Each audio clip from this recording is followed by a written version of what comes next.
What I find interesting about this milk is that it's not just a symbol, but it's also the milk, it is the bond, you know? MELK is about Robin who loses her baby in quite a late stage of her pregnancy, and the film is like the aftermath of this event, so it kind of starts after this moment when her body starts producing milk for the baby that she lost. And she decides not to throw away this milk, but to donate it. And the whole film is like a kind of quest for her to find a new home for her milk. And in her particular case, that turns out to be a bit harder than she expected. And the milk starts to crowd her freezer and her life. This really was an idea that kind of walked into my head. So when I was stopping breastfeeding my first kid, who's now 4, but she was 1 then.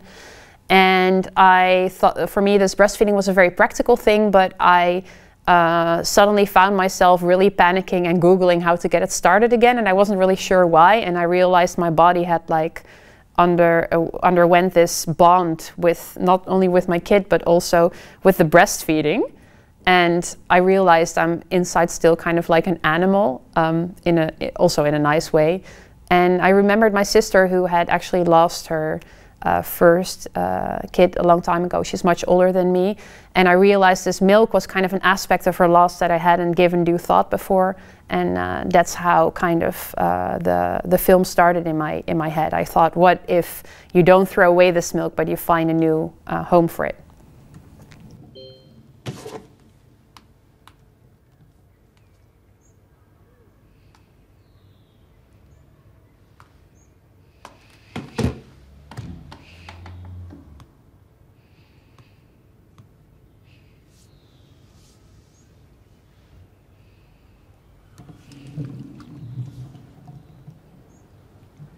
I got in touch with a bunch of parents who also lost their baby in a late stage of pregnancy from a stillbirth, and I actually talked to a couple of moms who actually donated a lot of their milk after their loss.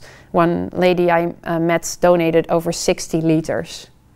Yeah, and she talked about this in a really wonderful way. I thought she was very a bit down to earth about it. Like, she just said, yeah, I just can't really handle the idea that nothing would happen to this milk. It was just a fact for her that it had to have a purpose, and I thought that was very touching.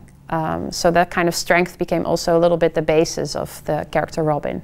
So Frida Barnhart starred in my short, Eyes on the Road, and I kind of had her in mind as a potential Robin, because I know she possesses this a bit darkness where you feel she could lose it a little bit, but also this lightness about her where you also feel it's a little bit tongue-in-cheek, or she kind of realizes how ridiculous it is that she's bonding with a bottle of milk, you know?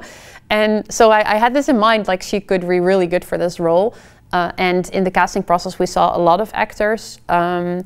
But for me it was very clear that she was the best for this role.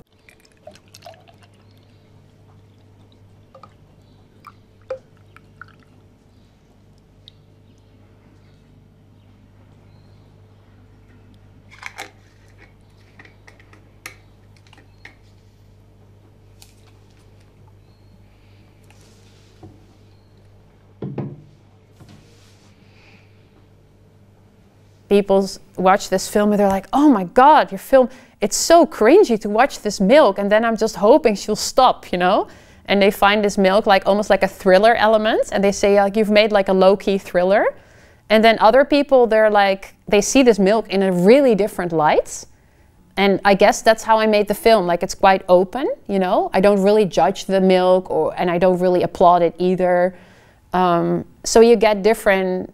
The film works in different ways, but I kind of like that. I hope it challenges people a little bit in one respect, and that's that I think talking to these women that have gone through this, and also other parents, is like a grieving parents, the expectations we have around what a grieving, especially a grieving mother, should look like are quite strong in society.